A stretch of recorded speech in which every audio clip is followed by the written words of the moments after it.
নমস্কার বন্ধুরা, জঙ্গলমহল ভিলেজ ফুডে আপনাদের সকলকে স্বাগত। বড়দের প্রণাম এবং ছোটদের ভালোবাসা জানাই। আশা করি সবাই ভালো আছেন। আজকে আমি আবার চলে এসেছি একটি ভিন্ন স্বাদের রেসিপি নিয়ে। তা আমি যে আজকে রেসিপিটি আপনাদের সঙ্গে শেয়ার করব, এই রেসিপিটি মূলত ছোটোবেলার স্মৃতি ফিরিয়ে দেওয়ার উদ্দেশ্যেই এই রেসিপিটি।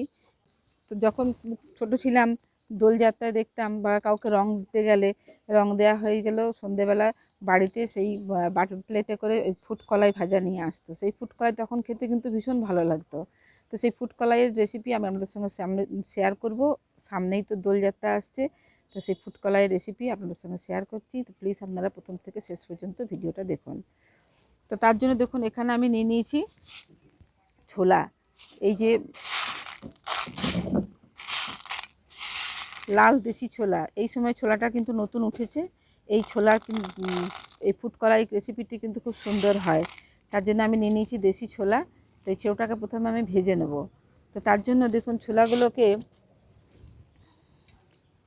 যে আমি ভাজবো, প্রথমে বালিতেই ভাজবো। অনেকে আবার কড়ার মধ্যে নুন দিয়েও ভাজেন, কিন্তু আমাদের যেহেতু বালিতে ভাজা অভ্যেস আছে, তা আমরা বালিতেই ভেজে নেবো। এটা কলাইটাকে কিন্তু ভালো করে ফুটতে হবে। তার জন্য কলাইয়ের মধ্যে আমি দিয়ে দিচ্ছি অল্প একটু জল, খুব বেশি না, অল্প একটু জল দিয়ে দেবো। আর দিয়ে দিচ্ছি এর সাথে অল্প একটুখানি নুন।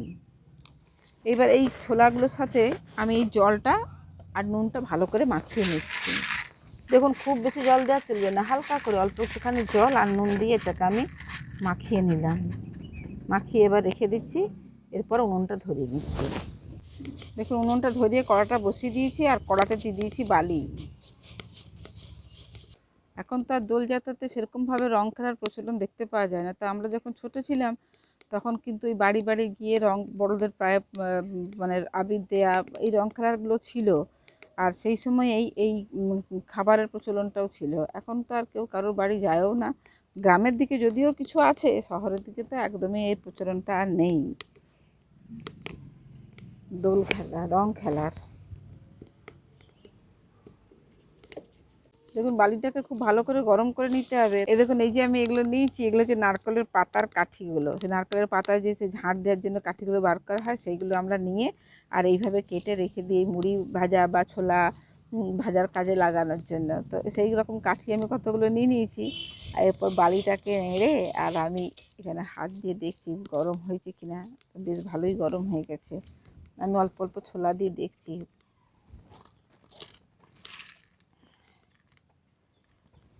অল্প করে ছোলা দিয়ে দিচ্ছি।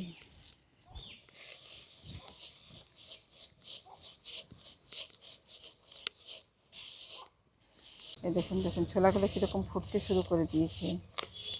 এই যে এ তো ছিটকে চলে আসছে। এ দেখুন, ছোলাগুলো ভালো করে ফুটে গেছে। এরপর এটাকে আমি তুলে নেব।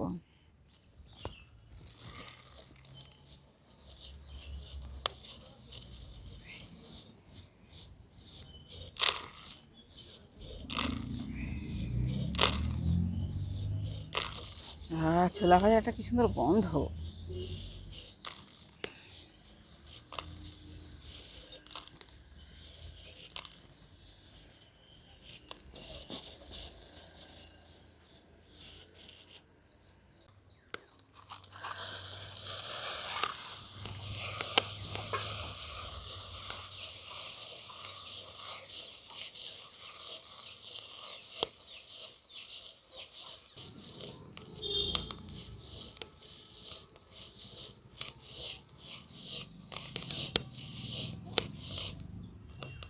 দেখুন কেমন চিড়বিড় চিড়বিড় করে ফুটে গেল ছোলাগুলো।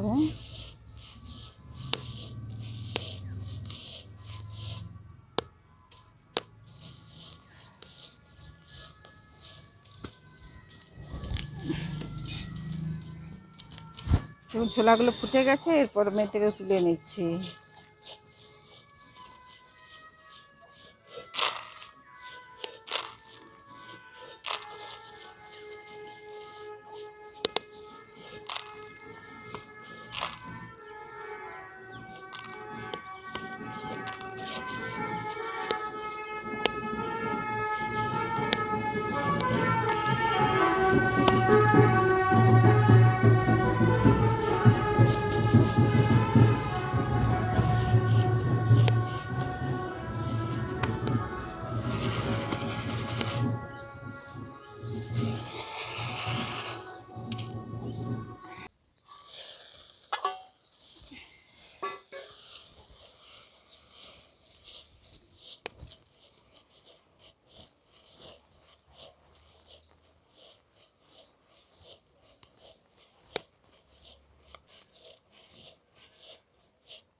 দেখুন সমস্ত ছোলাগুলো যেগুলো নিয়েছিলাম সেই ছোলাগুলোকে আমি ভেজে নিয়েছি। আর কি সুন্দর ফুটেছে দেখুন ছোলাগুলো।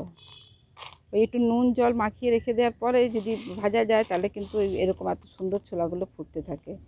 এরপর যেহেতু আমি বালিয়ে ভেজেছি, কিছু হয়তো টুকরো থেকেও যেতে পারে, তার জন্য আমি এটাকে এরকম ডালির মতো নিয়েছি, নিয়ে এগুলো ভালো করে ঝেড়ে নিচ্ছি যাতে বালিগুলো নিচে পড়ে যায়। যদিও থাকার কথা নয়, তাও যেন নিচে পড়ে যায় এভাবে ভালো করে আমি তুলে নিচ্ছি।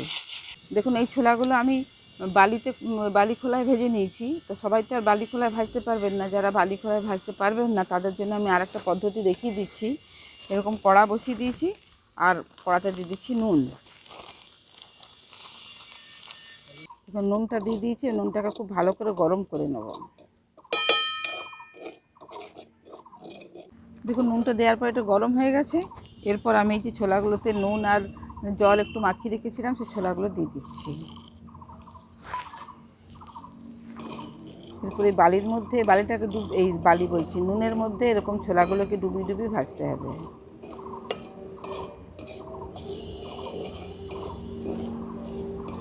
এই নুনের মধ্যে ছোলাগুলো দেওয়ার ফলে দেখুন কি সুন্দর ফুটতে আরম্ভ করেছে ফটফট করে।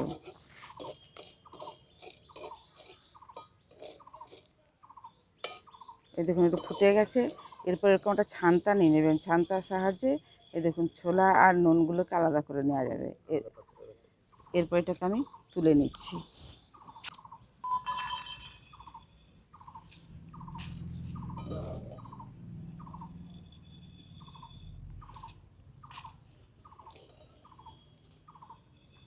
নুন দিয়ে যে কীভাবে ভাজা হয় সেটাও তো দেখিয়ে দিলাম।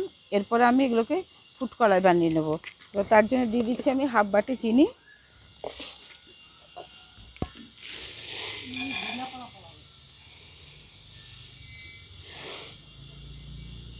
হাফ বাটি চিনি দিয়ে দিচ্ছি। দেখুন এর সাথে দিয়ে দিচ্ছি 2 চামচের মতো জল। এটাকে আমি খুব ভালো করে একটু জলটাকে চিনির সঙ্গে একটু মিশিয়ে নিচ্ছি। দেখুন চিনিটা আর জলটা একটুখানি মিশিয়ে নিই। এরপরে এই ছোলাগুলো ভেজে রেখেছি, ছোলা ভাজাগুলো দিয়ে দিচ্ছি। এই চিনির সঙ্গে খুব ভালো করে আমি উল্টে পাল্টে মিশিয়ে নেব। একটা চিনির গায়ে একটা মানে প্রলেপ পড়ে যাবে, ছোলার গায়ে একটা চিনির প্রলেপ পড়ে যাবে। এইটাকেই বলে ফুড কড়াই। দেখুন সমস্ত ছোলাগুলোকে আমি চিনির সাথে মাখিয়ে নিয়েছি পুরোটাই। এরপর এটাকে আমি নামিয়ে নেব। তবে নামানোর পরেও কিন্তু কনস্ট্যান্ট এইভাবে নাড়তে হবে, থামা চলবে না। দেখবেন একটা কোট পড়ে যাবে ছোলার গায়ে।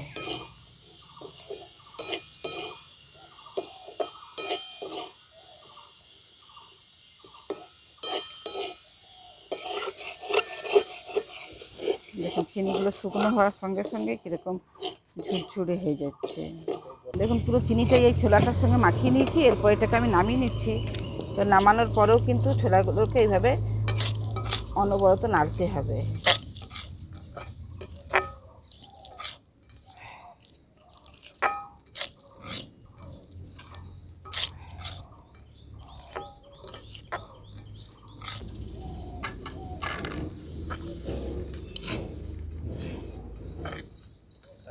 মুড়ি খাইয়ে ফুড কড়াই যে রেসিপিটি আপনাদের সঙ্গে শেয়ার করলাম, এর মাধ্যমে এই যে পুরনো যে ঐতিহ্য প্রায় হারিয়ে যেতে বসেছে, সেই ঐতিহ্যকে একটু ধরে রাখার প্রচেষ্টা।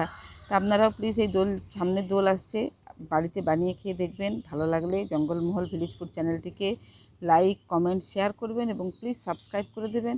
পাশে থাকা বেল আইকনটি প্রেস করবেন সবার আগে নোটিফিকেশান পাওয়ার জন্য। এই দেখুন এই যে ফুড কড়াইগুলো ভাজা হয়েছে, দেখাই একটা খুব কাছ থেকে। এই যে দেখুন ছোলাটা ভাজা হয়েছে, আর এই যে গায়ে দেখছেন চিনির প্রলেপগুলো লেগে থাকছে। ফলে কী হবে, ওপরটা মিষ্টি মিষ্টি, ভেতরটা কিন্তু সেই খাস্তাই থাকবে, মুচমুচে একদম।